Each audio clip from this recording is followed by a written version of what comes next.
আসসালামু আলাইকুম ওরহমতুল্লাহি ওবারাকাতুহ নাহমাদুহু ওয়া নুসাল্লি আলা রাসূলিহিল কারীম আম্মা বাদ।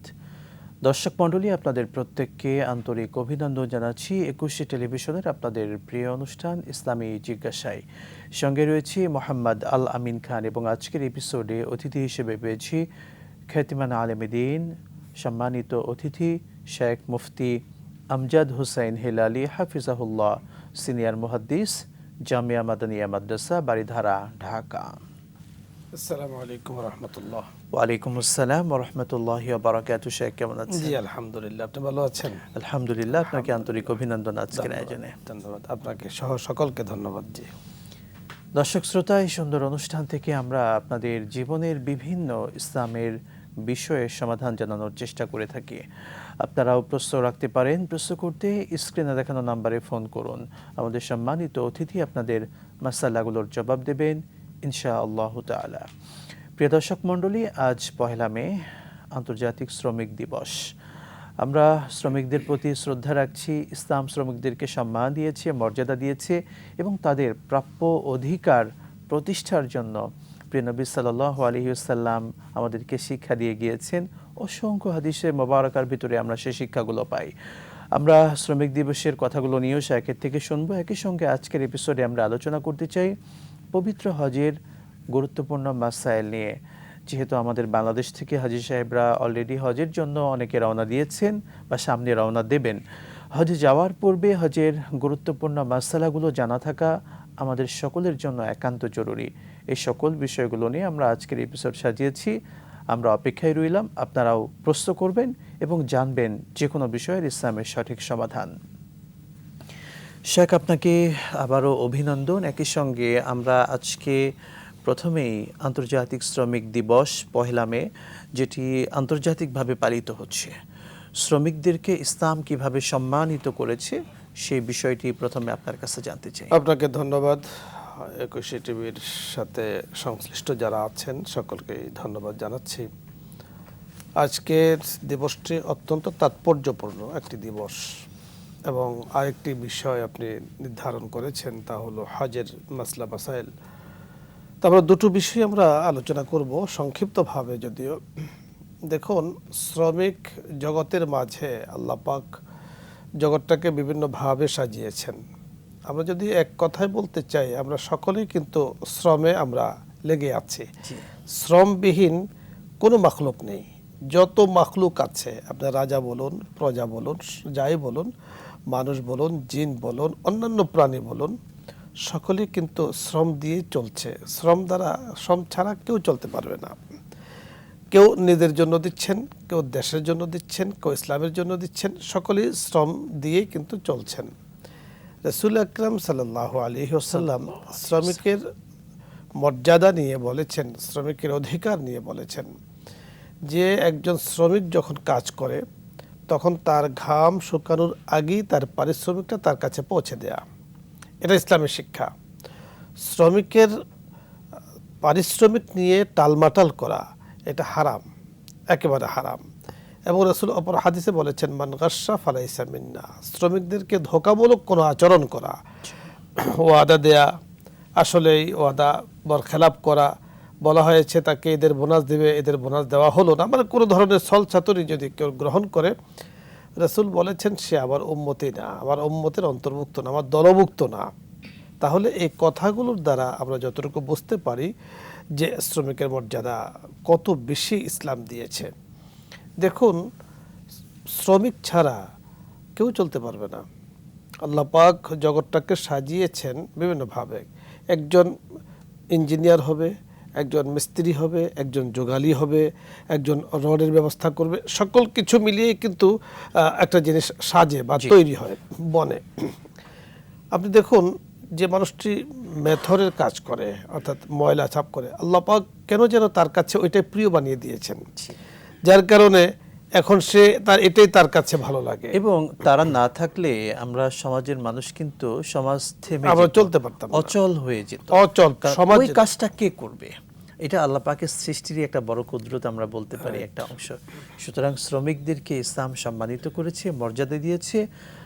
সমাজ, রাষ্ট্র, আন্তর্জাতিক সকলে উচিত সেই শ্রমিকদেরকে যথাযথ প্রাপ্য দেওয়া, তাদেরকে মর্যাদা দেওয়া এবং তাদের যথাযথ কদর করা। আপনি যথার্থ শুকরান জাযাকাল্লাহ। ওস্তাদ, আমরা শ্রমিকদের নিয়ে শুনলাম। আমরা আজকে মূল যে বিষয় নির্ধারণ করেছিলাম পবিত্র হজের মাসাইল নিয়ে, প্রথমে আপনার কাছে জানতে চাওয়া, আমাদের বাংলাদেশের প্রেক্ষাপটে একজন ব্যক্তির কাছে কি পরিমাণ সম্পদ কিংবা টাকা থাকলে তার উপর হজ ফরজ? দেখুন, হজের যে মাসআলা, ওয়ালিল্লাহি আলান নাসি হজ্জুল বাইত মান ইসতাতা ইলাইহি সাবিলা, জি, আল্লাহ পাক তার উপরে হজকে ফরজ করেছেন যিনি পথের খরচ বহন করতে পারেন এবং উনি হজ থেকে আসা পর্যন্ত ওনার পরিবারকে উনি অর্থনৈতিকভাবে তাদেরকে যোগান দিতে পারেন, তাদেরকে অর্থনৈতিকভাবে তাদেরকে এমনভাবে স্বাবলম্বী করতে পারে যাতে তারা কষ্টে না পড়ে, অপরের কাছে হাত পাততে না হয়। এটাই মূলত ইস্তিতাআতের অর্থ, জি। যে যারা সক্ষমতা অর্জন করেছে। এখানে মুহাদ্দিসিনে কেরাম, মুফতিয়ানে কেরাম লম্বা চড়া আলোচনা করেছেন যে একজন হাজী সাহেব কতটুকু অর্থ হলে শুধু বাংলাদেশের প্রেক্ষাপটে নয়, সারা বিশ্বের প্রেক্ষাপটেই সকল মুসলমানদের জন্যই কতটুকু হলে উনি হজ করতে পারবেন।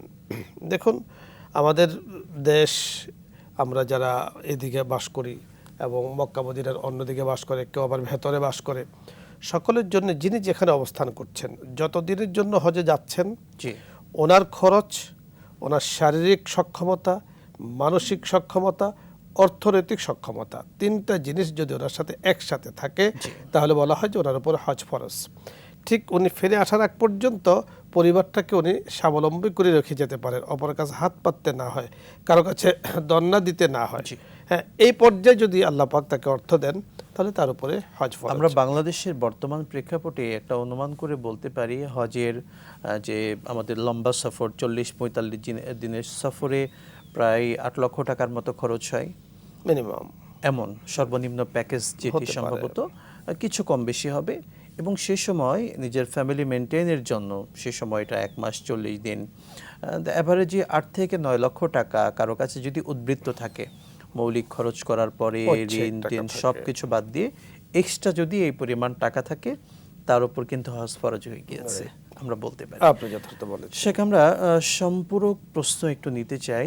গ্রামে অনেকের ক্যাশ টাকা থাকে না, কিন্তু প্রচুর জমি থাকে, অনেক বিঘা জমি থাকে, কিন্তু ক্যাশ টাকা থাকে না। তারা এটার অজুহাত দেন যেহেতু আমাদের কাছে ক্যাশ টাকা নেই তাহলে হজ ফরজ হয়নি। তারা অনেক সময় জাকাতও তারা দিতে চান না। প্রশ্ন হচ্ছে, যার নগদ ক্যাশ টাকা নেই কিন্তু প্রচুর সম্পদ আছে, জমি আছে, সেই ব্যক্তির উপর হজ ফরজ কিনা? আপনি সুন্দর একটি বিষয় উপস্থাপন করেছেন। দেশে এবং গ্রামে যারা অনেক সম্পদের মালিক, সম্পদ দু ধরনের। একটা হলো যে সম্পদ দ্বারা আপনার হাওয়ায় যে আসলিয়া পূরণ হয়, অর্থাৎ আপনার দৈনন্দিন জীবন পূরণ হয়, বাৎসরিক জীবন আপনার পূরণ হয়। একজন মানুষের একটা বছর চালাতে কত টাকা লাগে, একটা পরিবারের কত টাকা লাগে, মিনিমাম একটা ধার্য করুন, 1 লক্ষ টাকা লাগে, আমরা মিনিমাম ধরে নিলাম। বছরে তার পুরো পরিবারটা চালাতে 2 লক্ষ টাকা লাগে ধরুন। কিন্তু তার সংসারে আয় আছে বা জমিন যেটা আছে, এখানে তার আয় আছে 50 লক্ষ টাকা, অর্থাৎ তার জমিনের থেকে আয় হয়। তাহলে এখানে 2 লক্ষ টাকা বাদ দিয়ে বাকিটার উপরে তার উপরে যাকাতও আসবে, বাকিটার উপরে তার উপরে হজ ফরজ হবে। তাহলে আপনি এখানে বুঝুন যে জমিন, অনেকেই এই কৌশলটা করতে চায় বা হ্যাকমতটা অবলম্বন করতে চায় যে আমার জমিন তো, জমিনের উপরে, ব্যবহার্য জমিনের উপরে যাকাত আসে না। একজন মানুষের ব্যবহার্য জমিন কতটুকু প্রয়োজন, যতটুকু প্রয়োজন অতটুকু বাদ দিয়ে বাকিটাকে হিসাব করতে হবে। কারণ বাকি যে ফসলটা, এই ফসলটা আপনি কি করছেন, এই ফসলটা আপনি বিক্রি করছেন, এই ফসলটাকে আপনি বাণিজ্যিক হিসাবে ব্যবহার করছেন, এই ফসলটাকে আপনি, তাহলে ফসলের উপরও যাকাত আসবে, বাণিজ্যিক যেই জমিন আছে, বাণিজ্যিক যে বাড়ি আছে, বাণিজ্যিক যেই মানে আপনার গাড়ি আছে, সকল কিছুর উপরে যাকাতও আসবে, হজের ক্ষেত্রে কিন্তু সেটা কোট হবে। খুবই চমৎকার আপনি বললেন। এই বিষয়টা আমরা খুবই অবহেলা করি। আমরা এটার বিষয়ে আরও শুনবো, একজন দর্শক অপেক্ষা করছেন। আসসালামু আলাইকুম রহমতুল্লাহ, কে আছেন দর্শক? নাম বলে প্রশ্ন করুন। আমার নাম মোহাম্মদ নজরুল ইসলাম, মোহাম্মদপুর থেকে বলছি। আমি হজের সংক্রান্ত একটা প্রশ্ন জিজ্ঞেস করতে চাই। জি। আরাফাত দিবসে জোহর এবং আসরের নামাজ, এটা কি 2 রাকাত সঙ্গে পড়তে হবে? আর অনেকে বলছেন আপনি এটা 18 দিন হয়ে গেছে আমার আপনারা মুক্তির নাই নথি করতে হবে। আচ্ছা এই বিষয়টা একটু পরিষ্কার করার জন্য। আচ্ছা, মূল কথা বুঝতে পেরেছি, যদিও কথা আপনার অস্পষ্ট এসেছে। আমরা আরো একজন দর্শককে নিয়ে আপনার প্রশ্নের জবাব দেব। আসসালামু আলাইকুম, কে আছেন, প্রশ্ন করুন। আসসালামু আলাইকুম রহমতুল্লাহ। ওয়ালাইকুম আসসালাম রাহমাতুল্লাহ। হুজুর আপনি ভালো আছেন? ধন্যবাদ আপনাকে, ধন্যবাদ আমজাদ হোসেন আলী স্যারকে। আমি আব্দুল জব্বার বলছি পাবনা থেকে। জি ইনশাআল্লাহ দুজন ভালো আছেন। আমার একটাই প্রশ্ন বলার অধিকার অনুমতি পাইছি। একটাই প্রশ্ন, যে অনেকেই আমরা মানি নিয়ে যে নবী করিম সাল্লাল্লাহু আলাইহি সাল্লাম আগে থেকেই উনি নবী ছিলেন, এই জিনিসটা অনেকে মানে না। কিন্তু আমার প্রশ্ন হচ্ছে যে সূরা তাওবা কাদ জাআকুম রাসূলুম মিন আনফুসিকুম আজিজুম আলাইহি মা আনাইতুম হারিস, এই কথাটার অর্থ হচ্ছে আমি তোমাদের মাঝে তোমাদের প্রতি একজন রাসূল এনেছি। এটা তো পৃথিবী তৈরি হওয়ার আগেই লাউহে মাহফুজে কোরআনে লেখা ছিল। তাহলে নবী আমাদের প্রিয় নবীজি হযরত মুহাম্মদ সাল্লাল্লাহু আলাইহি ওয়াসাল্লাম আগে থেকেই নবীরা বলা যাবে না কেন? এই আমজাদ হোসেন স্যার এই কথাটা জানাবেন। আসসালামু আলাইকুম। ওয়ালাইকুম আসসালাম ওয়া রাহমাতুল্লাহ। যুক্ত থাকুন আমাদের সম্মানিত শেখ, সবগুলোর মাসআলার জবাব দেবেন। উস্তাদ, আপনি নিঃসন্দেহে প্রথম প্রশ্নটি বুঝতে পেরেছেন। আরাফার দিন জোহর এবং আসর জমা করার যে বিধানটি, জামা বাইনাস সালাতাইন দুই জায়গাতে জায়েজ। একটা হলো আরাফার ময়দানে, আরেকটা হলো মুজদালিফার ময়দানে। এই জমা করার পদ্ধতিটাকে একটু পদ্ধতিটা আমরা বলছি। দেখুন, আরাফাতের ময়দানে এখানে মাযহাবগত কিছুটা আলোচনা আছে। আমরা বলবো যে আরাফাতের যে দূরত্বটা, সেই দূরত্বটা মক্কায় আমরা যখন অবস্থান করছি সেখান থেকে আরাফাতের দূরত্বটা কতটুকু? দূরত্বটা নিঃসন্দেহে মুসাফিরের দূরত্ব নয়, নিঃসন্দেহে সেটা দূরত্বটা খুবই কম। অর্থাৎ 48 কিলো দূরত্বর প্রয়োজন, 48 মাইল, অর্থাৎ এটা 72 কিলো। যদি এতটুকু দূরত্ব হয় তাহলে তো তাকে মানে কসর করতে হয়। এখন আমরা মক্কায় যেখানে অবস্থান করছি, আমাদের বাসা বা আমাদের অস্থায়ীভাবে 15 দিনের জন্য যেখানে আমরা নিয়ত করছি, সেখান থেকে আমরা আরাফাতের ময়দানে আসতে নিঃসন্দেহে এতটুকু দূরত্ব নয়। যেহেতু দূরত্ব নয়, সেহেতু আমাদের এখানে জামা বাইনা সালাতাইন যখন আমরা পড়ব, জোহরও 4 রাকাত, আসরও 4 রাকাত আমরা সেখানে পড়ব। এটা হলো হানাফি মাযহাব অনুযায়ী। আমাদের দর্শক যারা আছেন, আমরা পরিষ্কার ভাষায় যে বিষয়টি বলতে চাই যে যুক্তি কি? যুক্তি হলো যে সফরের যে দূরত্বের কারণে নামাজ ছোট হয়ে যায়, 4 রাকাত 2 রাকাত হয়ে যায়। এখানে আমি যেখানে 15 দিনের নিয়ত করছি, সেখান থেকে আরাফাতের ময়দান মাত্র কয়েক কিলো। তাহলে এটা সফরের দূরত্ব সমপরিমাণ হয় না। যেহেতু হয় না, যিনি 15 দিনের নিয়ত করেছেন তার জন্য এখানে 4 রাকাত বিশিষ্ট 4 রাকাত পড়তে হবে। হ্যাঁ, একটু কথা আছে, যিনি গিয়েছেন মক্কায়, তিনি মক্কাতে 15 নিয়ত করেন নাই, অর্থাৎ ওনার নিয়ত 10 দিন হয়েছে, 11 দিন হয়েছে, এরপর চলে আসবেন, অথবা মদিনায় গিয়েছেন, মদিনা থেকে মক্কায় এসেছেন, মানে সময়টা 15 দিনের কম, উনি সেখানে 2 রাকাত নামাজ পড়বেন। 4 রাকাতকে 2 রাকাত করে পড়বেন, আসরও এবং জোহরও। এটা হলো তার জন্য। হানাফি মাযহাব অনুযায়ী আমরা যে বিষয়টি বলছি, অন্যান্য মাযহাবে লম্বা চড়া আলোচনা আছে। আমরা হানাফি মাযহাবকে যেহেতু আমরা অনুসরণ করি, আমরা সে বিষয়টি আপনাদেরকে। জাযাকাল্লাহু খায়রান। অর্থাৎ ব্যক্তির অবস্থা ভেদে যে উনি কতদিন সেখানে অবস্থান করছেন মক্কায়, সেটার উপর ঠিক রেখে মূলত এই মাসালার বিধানটি কার্যকর হবে। জি, রাইট। জাযাকাল্লাহু খায়রান। পরের প্রশ্ন ছিল আমাদের আব্দুল জব্বার সাহেবের। আমাদের প্রিয় নবী মুহাম্মদ সাল্লাল্লাহু আলাইহি ওয়াসাল্লাম তিনি পূর্ব থেকেই নবী, এ কথা বলা যাবে কিনা? ওই কথা তো আমরা বলবো কেন, নবী করিম সাল্লাল্লাহু আলাইহি ওয়াসাল্লাম নিজেই বলেছেন।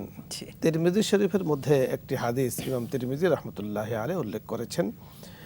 যদিও এই হাদিসের সনদের মধ্যে কিছুটা কথাবার্তা আছে। উনি বলেছেন, খলিকতু আদামু বাইনাল মাই ওয়াত তিন, আমাকে তখন সৃষ্টি করা হয়েছে যখন আল্লাহ পাক আদম আলাইহিস সালাতু ওয়াস সালামকে সৃষ্টি করেননি, এবং কুনতু নাবিয়্যান ওয়া আদামু বাইনাল মাই ওয়াত তিন। অপর বর্ণনা আছে যে আমি তখন নবী যখন আদম আলাইহিস সালাতু ওয়াস সালামকে আল্লাহ পাক আরো রূহ দেননি। তাহলে রাসূলের কথার দ্বারাই বোঝা যায় তিনি নবী। রাসূল যেখানে বলেছেন যে আমি নবী, তবে রাসূল সাল্লাল্লাহু আলাইহি ওয়াসাল্লামের নবুয়তির জুহুর আমাদের বিশ্বে আমাদের জন্য জুহুরটা প্রকাশটা হয়েছে আখিরি নবী, কারণ তিনি সকল নবীদের সরদার, হাবিবে খোদা আশরাফে আম্বিয়া কে আরশে মজিদ আশবুয়াত মুত্তাকা, সকল নবীদের সরদার কিন্তু তিনি। আল্লাহ পাক ওনাকে বানিয়েছে সভাপতি নবীদের। তো সভাপতি সাহেব সাধারণত পরে আসেন ময়দানে, উনি এসেছেন কিন্তু পরে। কিন্তু উনি এরকম নয় যে উনি পরে এসেছেন বলে উনি নবী ছিলেন না, সবসময়ের জন্য উনি নবী। জাযাকাল্লাহু খায়রান। পরের দর্শকে যুক্ত করছি। আসসালামু আলাইকুম রহমতুল্লাহ। কে আছেন দর্শক? নাম বলে প্রশ্ন করুন। আচ্ছা, হ্যালো, আসসালামু আলাইকুম। ওয়ালাইকুম ওয়ালাইকুম আসসালাম আসসালাম। রহমতুল্লাহ। প্রশ্ন করুন দর্শক। হুজুর, আমি ঢাকা মিরপুর থেকে বলছি। জি বলুন। হুজুর, আমি বলছিলাম যে অনেকে ঠিক মতো হজ পালন করে আসে, কিন্তু তাদের মধ্যে কিছু মানুষ হজের পরে নতুন করে আবার বড় বড় পাপের মধ্যে ডুবে থাকে।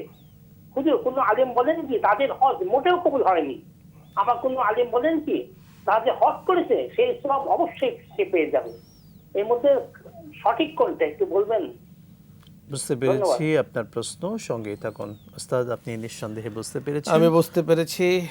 দেখুন, হজের মানে হজ কবুলের জন্য 3টি শর্ত আল্লাহ তাআলা পবিত্র কোরআনে বলেছেন। হযরত রাসূল আকরাম সাল্লাল্লাহু আলাইহি ওয়াসাল্লাম তিনিও বলেছেন যে হজ, প্রকৃত হজ কোনটা? ফালা রাফাসা ওয়ালা ফুসুকা ওয়ালা জিদালা ফিল হজ। ফিল হজ। প্রকৃত হজের মধ্যে যা 3 কাজ নেই, অর্থাৎ ঝগড়াঝাটি নেই, তারপরে ফেস্কো ফুজুর নেই, গীবত শেকায়েত নেই, নিরেট স্বচ্ছ সুন্দর একটা হজ তিনি করে এসেছেন। আসার পরে ওনার পুরস্কার কি? লাইসা লাহু সাওয়াবুন ইল্লাল জান্নাহ। জান্নাহ। ওনার পুরস্কার শুধু জান্নাত। এবং উনি দেশে আসার পরে আল্লাহ তাআলা তো জান্নাত দেবেন কবরে, ইন্তেকালের পরে। বেঁচে থাকতে আল্লাহ রাব্বুল কারীম ওনাকে পুরস্কার দিবেন।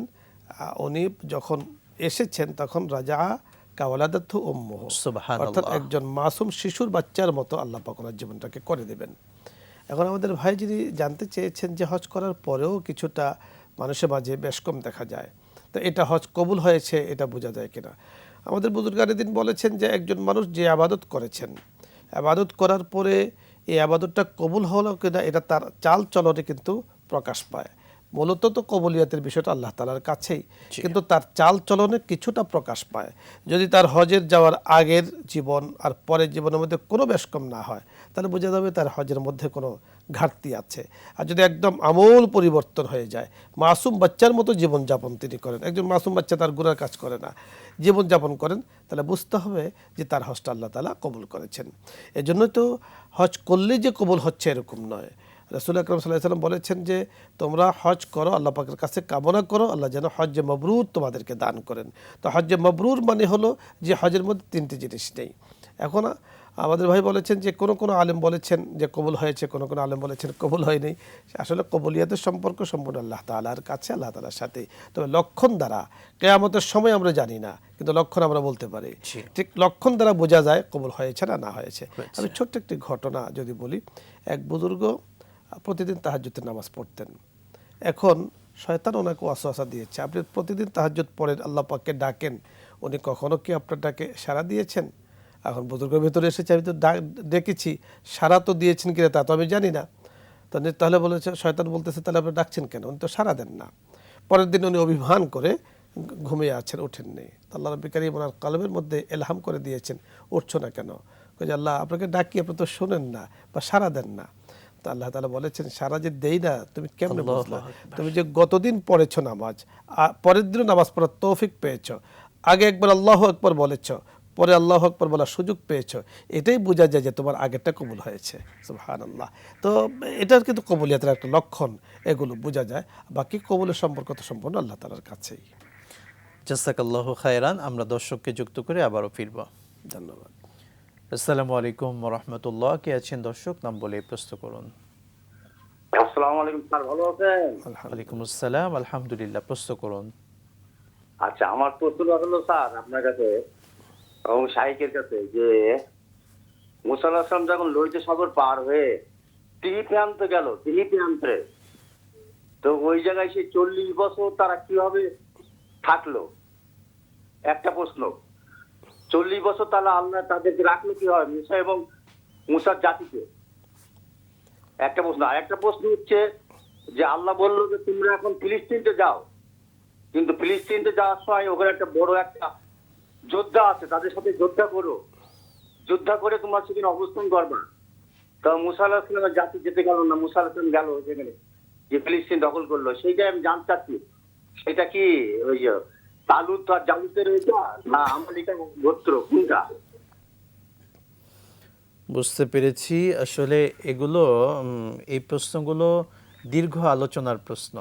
দর্শক, অল্প সময়ে টেলিভিশন থেকে আসলে কথাগুলো বলা যায় না, আপনি তাফসিরগুলো পড়লে সেখান থেকে আরো বিস্তারিত যদিও জানবেন। আমাদের সাথে কিছু কথা বলবেন। পরের একজন দর্শককে যুক্ত করছি।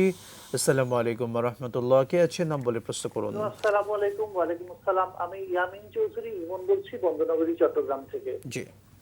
তো মহাতারেমের কাছে আমার প্রশ্ন যে আমাদের দেশে তো হজের সময় অনেকে দেখা যায় যে মধ্যবিত্ত পরিবার থেকে তো অনেকেও হজে যান, দেখা যায় যে কিছু টাকার ঘাটতি পড়ে, অনেক সময় আত্মীয় স্বজন বা বন্ধু বান্ধবদের কাছ থেকে নিয়ে হজে যায়, সেটা অবশ্য পরিশোধও করে দেয়। তো আমার প্রশ্নটা হলো, যদি টাকার ঘাটতি পড়ে কিছু টাকা ধার নিয়েও যদি হজে যেতে হয়, সেটা কোনো সমস্যা হবে কিনা বা হজ হবে কিনা, এটা একটু জানালে খুশি হবে। ধন্যবাদ। শুক্রিয়া। আমাদের শেখ সবগুলো প্রশ্নের জবাব দেবেন।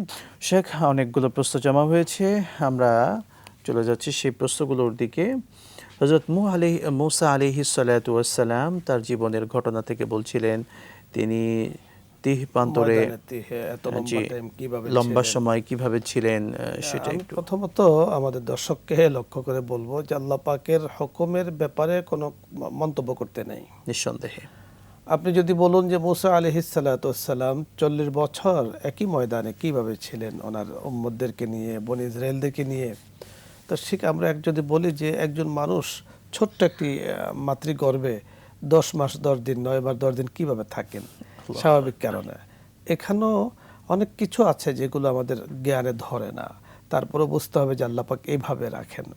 মুসা আলাইহিস সালাতু ওয়াস সালামকে আল্লাহ তাআলা ওইভাবেই রেখেছেন এবং সেখানে ছিলেন, ভালোই ছিলেন।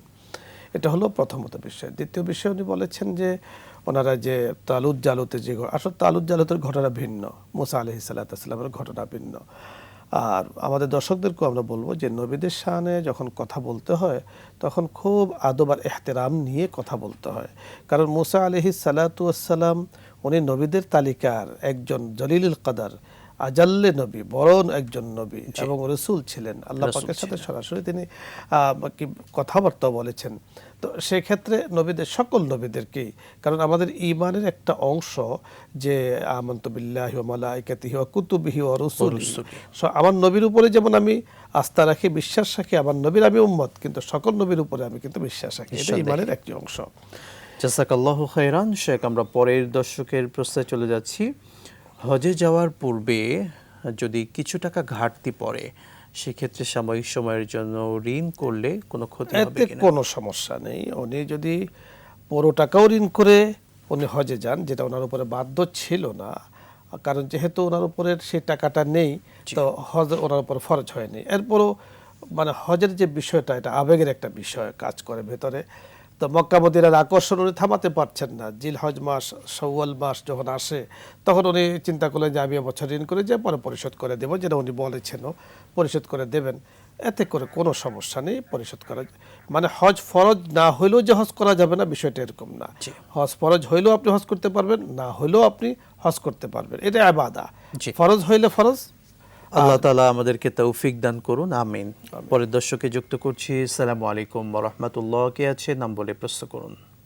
ওয়ালাইকুম আসসালাম ওয়া রাহমাতুল্লাহ। জি, আমি নজরুল বলছি নেত্রকোনা থেকে। জি, বলুন।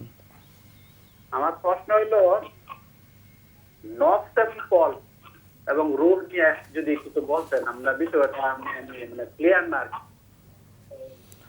আচ্ছা, সঙ্গে থাকুন, আমাদের শেখ জবাব দেবেন। শেখ, নফস, কলব এবং রূহ তিনটার পরিচয় কি যদি আসলে এখানে নফস, কলব, রূহ, এখানে তিন বস্তু। শুধু নফস, শুধু রূহ, শুধু কলব, তিনটা এক জিনিস নয়। বাংলাতে যদিও আমরা বলি আত্মা ইত্যাদি, দেখুন পবিত্র কোরআনে হাকিমে যদি আপনি দেখেন যে নফস কাকে বলা হয়, তাহলে নফস কোরআনের ভাষায় কুল্লু নফসিন যায়কাতুল মাউত, মানে নফস বলতে পুরা জাতটাকে বোঝানো হয়, ব্যক্তিটাকে বোঝানো হয়, যে প্রতিটা মানুষকে আল্লাহ তাআলা মৃত্যুর স্বাদ আস্বাদন করাবেন। তো মানুষ বলতে একজন ব্যক্তিকে বোঝায়, ব্যক্তির হাত শুধু হাতকে বোঝায় না, পাওকে বোঝায় না, পুরো বডিটাকে কিন্তু নফস বলা হয়, যেটা কোরআন কারীমের এই আয়াত দ্বারা আমরা বুঝতে পেরেছি। রূহ দ্বিতীয়ত হলো রূহ। রূহ মানে হলো আল্লাহ পাকের হুকুম, আদেশ।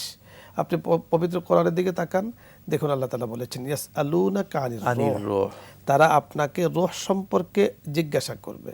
তা আপনি বলেন কুলির রূহ মিন আমরি রাব্বি, আপনি বলে দিন যে রূহ হলো আমার রবের একটা হুকুম।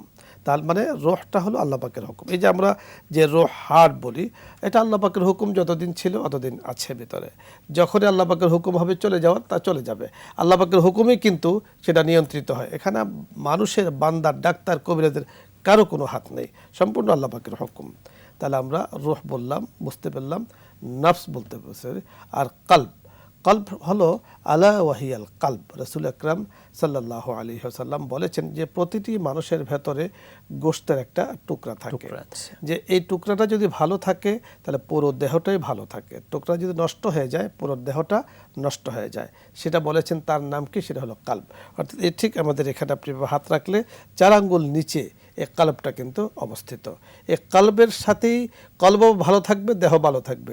কলব যদি নেককার হয় তাহলে দেহটা পুরা বডিটাই কিন্তু নেক দ্বারা মণ্ডিত থাকবে।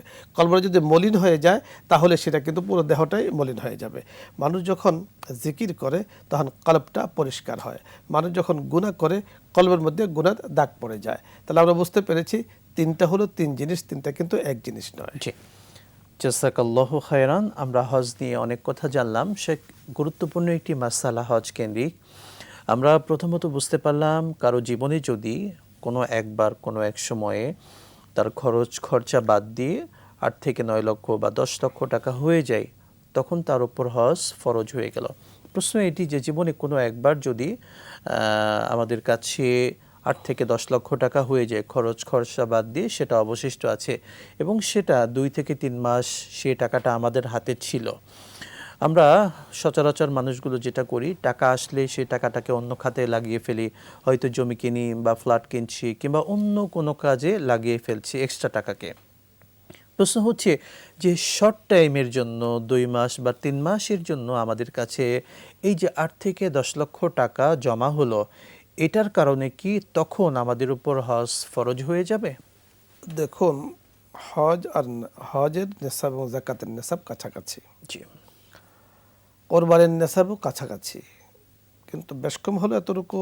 যাকাতের নেশাবের জন্য হাউল হওয়া জরুরি, বছর পূরণ হওয়া জরুরি। জরুরি। আর হজ এবং কোরবানির জন্য বছর পূরণ হওয়া জরুরি নয়। আপনি যখনই ইস্তেতাআত আপনার হজের মাসে থাকবে, জি, হজের মাস বলতে শাওয়াল, জিলকদ, জিলহজ, জিলহজ। 3 মাসে থাকবে। 3 মাসে আপনি অর্থের মালিক হয়েছেন, আপনার উপরে কোরবানি ওয়াজিব, হজ ফরজ। এখন আপনি যদি চিন্তা করছেন 3 মাস পরে আমি এটাকে খরচ করে ফেললাম, এখন আমার উপর তো 3 মাসও চলে গেল, হজটা আমার উপরে ফরজ রইল না। ইমামগণ এখানে কিছুটা বলেছেন, যখনই হজ ফরজ, ইমাম শাফি রহমতুল্লাহ আলাইহি বলেছেন যে বছরই ফরজ ওই বছরই তাকে হজ করতে হবে। ফালিউআজ্জিল, তাড়াতাড়ি আদায় আর করে। ইমামে আজম রহমতুল্লাহ আলাইহি উনি এখানে একটু অবকাশ দিয়েছেন, সহজ করে দিয়েছেন। উনি বলেছেন যে এই বছর ফরজ হইলেই এক বছর করতে হবে এরকম না, করলে ভালো, বাট জীবনে যে কোনো এক সময় যত দ্রুত সম্ভব আদায় করে এর মানে এই নয় যে সময় চলে গিয়েছে আর উনি হজটা করলেন না আর করা লাগবেও না, বিষয়টা মানে হজটা তার উপর ফরজ হয়ে গিয়েছে, করতেই হবে তাকে। এখন জীবনে মৃত্যুর আগে অবশ্যই তাকে হজ করতে হবে। যদি তিনি হজ না আদায় করে মারা যান তাহলে অন্তত তার পক্ষ থেকে বদলি হজ আদায় করতে হবে, বদলি হজও করতে হবে, অথবা ওনাকে ওসিয়ত করে যেতে হবে। আর ওসিয়ত যদি নাও করে যায়, তার ওয়ারিসরা তার সম্পদ থেকেই হজের সেই টাকাটাকে বাদ রেখে পরবর্তীতে বাকিটা তারা বন্টন করবে। শুকরিয়া। আমরা দর্শককে যুক্ত করছি। আসসালামু আলাইকুম ওয়া রাহমাতুল্লাহ। কে আছেন দর্শক? প্রশ্ন করুন। ওয়ালাইকুম আসসালাম ওয়া রাহমাতুল্লাহ। জি, প্রশ্ন করুন। জি ভাই, ওয়ালাইকুম আসসালাম ওয়া রাহমাতুল্লাহ। ভাই আমার 2টা প্রশ্ন ছিল। জি। আমার প্রথম প্রশ্ন হলো যে আমরা যে তাহাজ্জুদের নামাজে যখন দাঁড়াবো তখন কি আমরা নামাজের ভিতরে যে সেজদা হয় ওইখানে কি আমরা বাংলা দোয়া করতে পারবো, নাকি নামাজ শেষ করে এমনি সেজদাতে দোয়া করবো? এখানে বলতেছে যে নামাজের ভিতরে সেজদাতে দোয়া করা, পাঁচটা দোয়া করা দেয়। এটা কি আপনি তাহাজ্জুদের, আচ্ছা আপনি কি তাহাজ্জুদের নামাজের কথা বলছেন বোন? হ্যাঁ, তাহাজ্জুদ আচ্ছা নামাজ। আচ্ছা, পরের প্রশ্ন। আমার পরের প্রশ্ন হল সূরা আলে ইমরান আয়াত 103, ওইখানে আল্লাহ বলতে তোমরা সবাই আল্লাহর রুদ্রকে আটকে ধরে মজবুত ভাবে, আর দলাদলি হতো না। এটা সুরা আলিমা আয়াত 103। আর সুরা আশুরা আয়াত 13 আল্লাহ বলছে তুমি দিনকে প্রতিষ্ঠা করো এবং তোমাকে বিভেদ সৃষ্টি করিস না। তাহলে এটা আমরা বুঝতেছি, মানে এটা কি এটা বোঝানো হয়েছে যে এই যে আমরা যখন দল নিয়ে বিভেদ সৃষ্টি করি, মানে আমি এই দল সেই দল, মুসলমানদের যে বিভাগ, এটা কি ঠিক ভাইয়া, নাকি আমরা মুসলিম আমাদের একটাই ধর্ম, এটা নিয়ে এটাই আমাদের পরিচয়। যদি কেউ বলে আমরা এই ধর্ম, জি। মানে আমরা এই দল আমরা হিজল করি, তাহলে কি এটা কি বুঝতে পেরেছি বোন, আপনার কথা আমাদের উস্তাদ জবাব দেবেন। আমরা পরের দর্শককে যুক্ত করছি। আসসালামু আলাইকুম ওয়া রাহমাতুল্লাহ, নাম বলে প্রশ্ন করুন দর্শক। বলছি নওগাঁ থেকে। আমার একটি প্রশ্ন, আজান ও ইকামতের মধ্যবর্তী সময়ে দোয়া কবুল হয়, এই সময় কি আমরা হাত তুলে দোয়া করব, না এমনি মনে মনে দোয়া করব, না কোনো নামাজ পড়ে দোয়া করব, কোনটা করব? জি, আমাদের মামুন ভাইয়ের কণ্ঠ আমরা পেয়েছি, উনি নিয়মিত প্রশ্ন করেন, তাকে আমরা পেয়েছি। তার প্রশ্নগুলো সহ অনেকগুলো প্রশ্ন যুক্ত হয়েছে, সবগুলো প্রশ্ন সে এক জানবো। প্রথম প্রশ্ন ছিল, তাহাজ্জুদের সালাতে সেজদায় বাংলায় দোয়া করা যাবে কিনা? দেখুন, নামাজ যখন নফল, পড়াটা নফল, যখন আপনি শুরু করেছেন তখন সেটাকে শেষ করা ওয়াজিব হয়ে যায়। শুরুতে আপনার উপরে জরুরি ছিল না, যখন আপনি শুরু করেছেন তখন সেটা আপনার উপর ওয়াজিব হয়ে যায়। সুতরাং কোনো নামাজকেই হালকাভাবে দেখার কোনো সুযোগ নেই। দ্বিতীয় বিষয় হলো, তাহাজ্জুদের নামাজে যখন আপনি শুরু করেছেন, সেজদায় গিয়েছেন, সেখানে আপনি সুবহানা রাব্বিয়াল আলা 3 বার 5 বার 7 বার আপনি পড়েছেন, জি, এতটুকুই আপনার জন্য যথেষ্ট। এরপরও যদি আপনি ঐচ্ছিক পড়তে চান, সেটাও আরবিতে হতে হবে, অথেন্টিক হাদিস দ্বারা হাদিস বর্ণিত থেকে হতে হবে, প্রমাণিত হতে হবে। বাংলায় কোনো কিছু চাওয়াও যাবে না, বলাও যাবে না, উচ্চারণও করা যাবে না। শেখ, বাংলায় যদি সেজদায় কেউ দোয়া করতে চায় তাহলে কিভাবে এটার করবে? কোনো অবকাশ নেই। এটা করতে পারেন কিনা নামাজ ব্যতীত সরাসরি তিনি সেজদায় গেলেন, সেটা হলো তো, সেটা নামাজের সিজদা নয়। নামাজের সেটা তো নামাজের সিজদা আলাদাভাবে। নয়, আলোক সিজদা। সেটা যেমন তেলাওয়াতে সিজদা আছে, তেলাওয়াতে মানে সিজদায় শুকুর আছে, সেটা ভিন্ন কথা। নামাজের ভেতরে আসলে ফিক্সড যে দোয়াগুলো আছে সেগুলোই করা আরবিতেই উচিত। করতে হবে এবং আরবিতে হাদিসে করতে হবে। বর্ণিত দোয়াগুলো। এতটুকু বেশির থেকে বেশি আমরা বলতে পারি, যেখানে দোয়ায়ে মাসুরা আমরা পড়ে থাকি, জি। অর্থাৎ বৈঠকের মধ্যে আত্তাহিয়াত, দরুদ শরীফ, এরপর যে কোনো একটা দোয়া আমি পড়তে পারি। আল্লাহুম্মা ইন্নী যালামতু আমরা পড়ছি, যে কোনো দোয়া আপনি সেখানে পড়তে হাদিস পারেন। থেকে প্রমাণিত আরো আর অন্যান্য দোয়া হাদিস দ্বারা প্রমাণিত, অবশ্যই অথেন্টিক বা সহিহ সূত্রে হাদিস বর্ণিত হতে হবে। আমরা পরের দর্শককে যুক্ত করছি। আসসালামু আলাইকুম ওয়া রাহমাতুল্লাহ, কে আছেন নাম বলে প্রশ্ন করুন।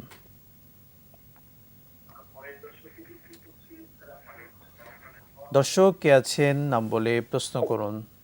আসসালামু আলাইকুম, আমি শাহজাদপুর থেকে বলছি, আমার নাম আলাউদ্দিন। ওয়ালাইকুম আসসালাম, জি প্রশ্ন করুন।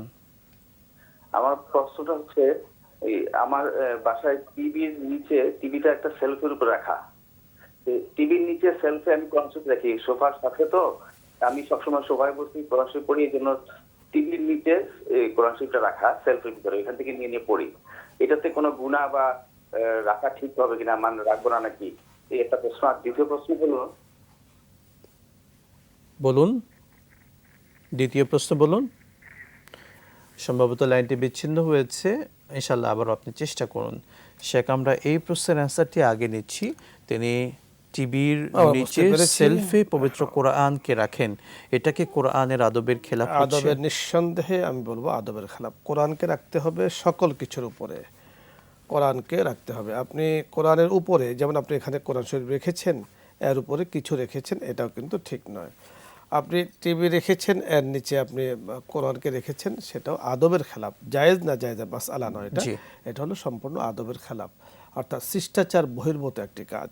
আপনি কোরআনকে আপনি সবসময় মাথার উপরে রাখবেন, এমন জায়গাতে রাখবেন যাতে শিশুরা, বাচ্চারা ইচ্ছা করলে ধরতে না পারে, কারণ ওরা তো আর পাক না পাক বুঝে না, আবার কোনটা কোরআন ছাড়া সেটাও বুঝে না, তাদের নাগালের বাহিরে রাখবেন। আপনি দেখুন, আমরা যে ঔষধ ব্যবহার করি, ওষুধের প্যাকেটে কিন্তু লেখা আছে, গায়ে লেখা আছে শিশুদের নাগালের বাহিরে রাখুন। কেন? এই ওষুধ খেয়ে শিশুরও ক্ষতি হতে পারে, শিশুর এটাকে অপব্যবহার করতে পারে। এই জন্যই শিশুদের নাগালের বাহিরে রাখতে বলা হয়েছে। কোরআনকে তো অবশ্যই আপনার মানে শ্রদ্ধার জায়গাতে রাখতে হবে, অসম্মান হয় এগুলোর বাহিরে কিন্তু কোরআনকে রাখতে হবে, কোনোভাবেই অসম্মান করা যাবে না। আমি টিভি নয়, শুধু যে কোনো কিছুকে কোরআনের উপরে রাখা, এটা কিন্তু আদবের সম্পর্ক। এমনকি যদি আমরা আরো সহজ ভাষায় বলি, 5টা বই একসঙ্গে আছে, রাখা আছে, বাংলা, ইংরেজি বা ইত্যাদি বিভিন্ন বই হতে পারে, গল্পের বই ইত্যাদি হতে পারে, সেখানে একটা কোরআনও আছে। কোরআনটা কিন্তু নিচে থাকবে না, সবচেয়ে উপরে থাকবে। কোরআনের উপরে যাতে কিছু না থাকে, নিঃসন্দেহে কিছু খেয়াল রাখতে হবে। জাযাকাল্লাহু খায়রান। আমরা অনেকগুলো বিষয় শেখ পেয়েছি। আমাদের আরেকজন দর্শকের প্রশ্ন ছিল, সূরা বানী ইসরাঈলের 103 নম্বর আয়াত তিনি বলেছেন, এবং আরেক সূরা থেকে তিনি বলেছেন, যেটার মূল কথা হচ্ছে ওয়াতাসিমু বিহাবলিল্লাহি জামিআন ওয়া লা তাফাররাকু, যে তোমরা ঐক্যবদ্ধভাবে আল্লাহ তাআলার রজ্জুকে আঁকড়ে ধরো এবং তোমরা পৃথক হইও না। কিন্তু আমরা তো সম্পূর্ণ দলে উপদলে বিভক্ত হয়ে পড়ছি। তার প্রশ্ন হচ্ছে, আসলে ইসলামের চাওয়া কি আর আমরা কি করছি? নিঃসন্দেহে আপনার প্রশ্ন ভালো প্রশ্ন। ইসলাম যেটা চায় সেটা আমরা করছি না। আল্লাহ তাআলা বলেছেন ওয়াতাসিমু বিহাবলিল্লাহি জামিআন ওয়া লা তাফাররাকু ওয়ালা তাফাররাকু। মুফাসসিরিন কেরাম বলেছেন, আল্লাহ পাকের রশ্মি মানে কি? আল্লাহ পাকের দ্বীনকে তোমরা সকলেই একসাথে আঁকড়িয়ে ধরে রাখো। ওয়ালা তাফাররাকু বিল আকওয়াল, অর্থাৎ তোমাদের মতের ভিন্নতা যাতে না হয়। ওয়ালা তাফাররাকু বিল আবদান, শারীরিক ভিন্নতা হতে পারে, আপনি ওখানে আছেন আমি এখানে আছি, সেটা হতে পারে, কিন্তু ইসলামের ক্ষেত্রে মতের যেন অভিন্নতা থাকে, ভিন্নতা যাতে না হয়। এটা হলো ইসলামের, আল্লাহ পাকের হুকুম, ইসলামের নির্দেশনা আমাদের উপরে। এখন দেখুন, ইসলাম তো আমাকে বলেছে 5 ওয়াক্ত নামাজ পড়ার জন্য, আমাদের অনেকে করছে না, তাহলে খেলাপ কাজ করছেন। ইসলাম বলছেন পর্দা করার জন্য, আমাদের অনেকে করছেন না, তাই ইসলামের খেলাপ কাজ করছেন। ঠিক ইসলাম বলেছেন তোমরা সকলে মিলে ইসলামের রশিটাকে মজবুত করে রাখো, এই গাছটাকে ধরে রাখো, কোরআন সুন্নাহকে ধরে রাখো, সেই অনুযায়ী সমাজ চালাও, রাষ্ট্র চালাও, ঘর চালাও, তুমি নিজে চলো। এখন কেউ করছে না, তাহলে ঠিক আমি বলবো যে ওখানে যেমন বড় গুনাহ, এখানেও বড় গুনাহ।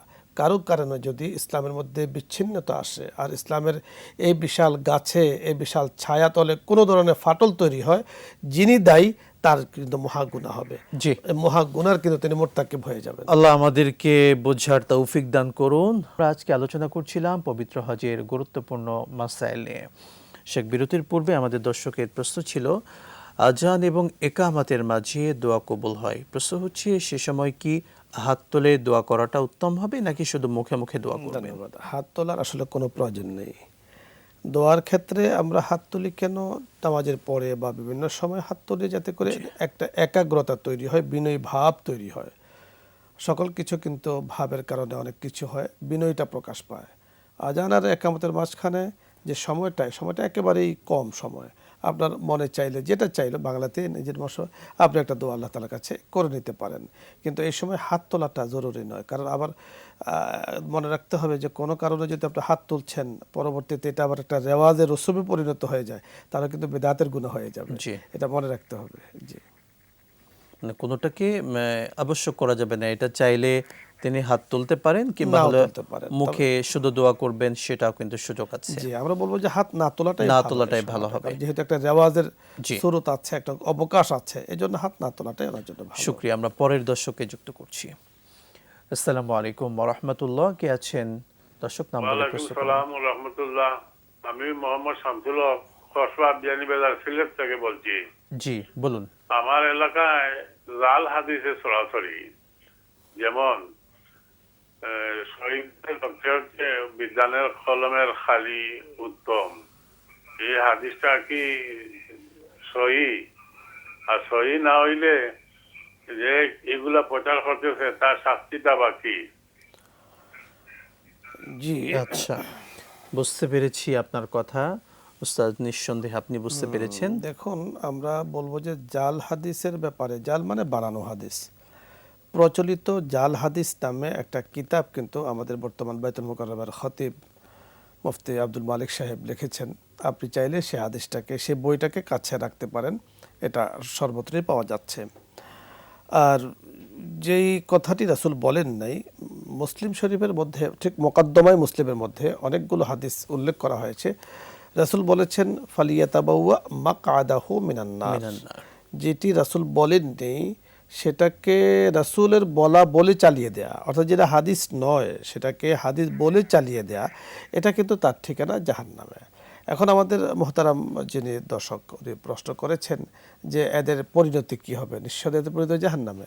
যারা হাদিস নয় হাদিস বলে চালিয়ে দেয়, যারা জাল হাদিস বলে সমাজের মধ্যে বাহবা পাওয়ার জন্য অথবা পুরস্কার পাওয়ার জন্য অথবা এনাম পাওয়ার জন্য, আগে জমানা ছিল এই ধরনের, রাজা বাদশাদের কাছে গিয়ে গিয়ে হাদিস বানিয়ে বানিয়ে বলতো, আসলে এটা একেবারে নাজায়েজ, একেবারে হারাম। এত বড় দুঃসাহস করা আসলে কারো জন্য উচিত নয়, কারণ স্বয়ং রাসূলের নামে তিনি বলেছেন বলে মিথ্যাভাবে চালিয়ে দেওয়া এটা নিঃসন্দেহে ভয়াবহ অপরাধ। আমি আরেকটু বলতে চাই, রাসূল কি বলেছেন, কাল কিয়ামতের ময়দানে রাসূল আকরাম সাল্লাল্লাহু আলাইহি সাল্লামের সামনে এই বাহিনীদেরকে আনা হবে।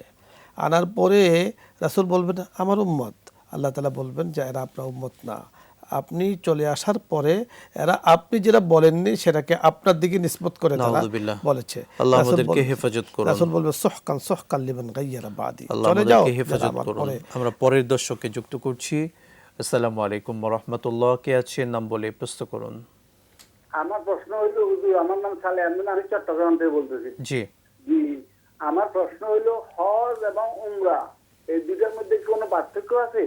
যে আমাদের এলাকা, আমরা যে এলাকার বাসিন্দা ওই এলাকায় অনেকে উমরা করতে যায়, আইসে বলে আমি হজ করি আসছি, এবং অনেকে কিছু অন্যভাবে নিয়ে না, অনেকে ঠিক মতো 5 ওয়াক্ত নামাজই পড়ে না, উমরা করতে যায় আসি বলে আমি হজ করি আসছি।